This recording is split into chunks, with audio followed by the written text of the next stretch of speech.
Good morning guys, it's me again, Ella McRae, and I'm back in vlogging.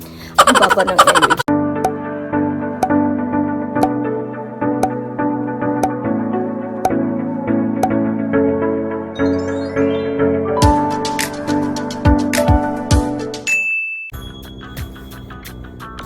This is my homemade chili sauce, chili garlic sauce. Ang sarap guys. Tapos meron akong konting rice and eggplant for my baon. Konti lang kasi rice is light. And I'm only working 4 hours today. So, yung part-time ko is only 4 hours today. Before anything else, bago tayo umalis, hugasan ko muna tong mga tasa. Ayoko talagang umaalis ng may laman yung sink ko. Huhugasan ko muna yun. Kahit malate-late na ang mom sinuker.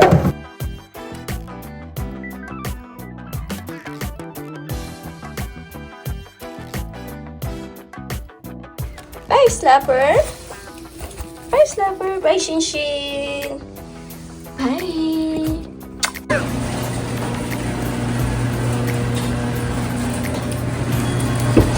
Time check, it's 7:30 na yata.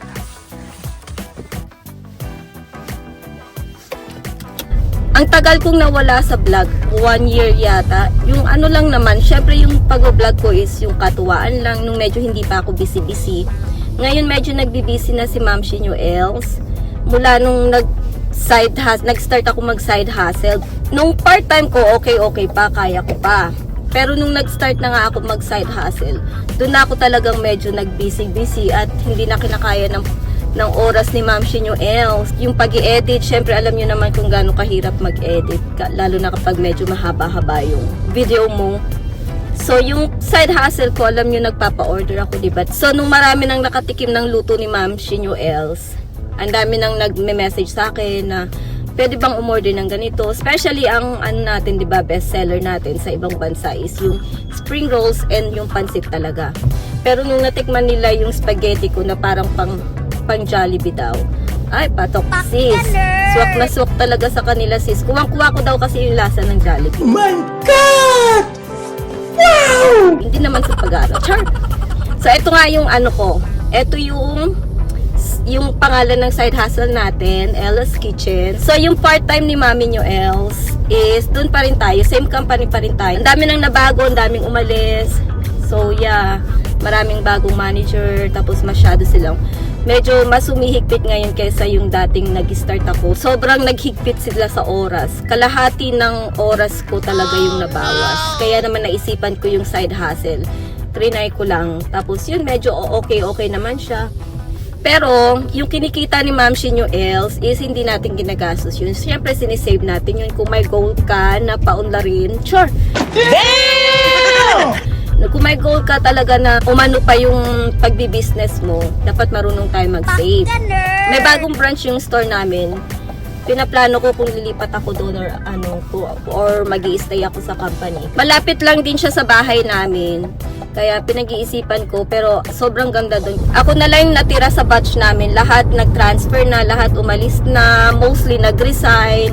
Ako na lang talaga yung matatag na nag-stay ngayon. Dito kasi sa Amerika guys, pag may anak ka na 10 years old pababa, 11 years old pababa, hindi pa sila pwedeng iwanan, marami pa silang activities. Kaya ang hirap mag full-time pa ng trabaho.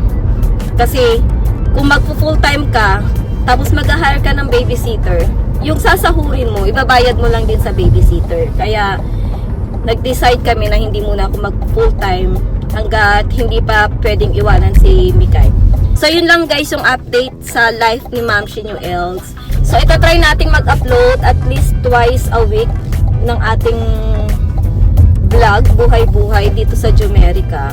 So 8:05, 5 minutes late. Hindi pa siya late kasi yung 5 minutes na yun, extra mo yun kapag bawa 8 yung schedule mo, 8:05, okay lang pumasok ka. Ito yung binaon ko kanina. Konti lang yung binaon ko kasi nga 4 hours lang ako. Akala ko hindi ako magugutom. Kaya tinay ko na lang break. Hindi na sana ako mag-break kasi 4 hours lang. Kaya lang nagutom si Ma'am Els kung kaya. Tapos na ako guys. 4 hours. Ngayon, nag-shopping naman ako ng stock namin ni Mikay. Si Daddy dyan yung back to diet na uli siya.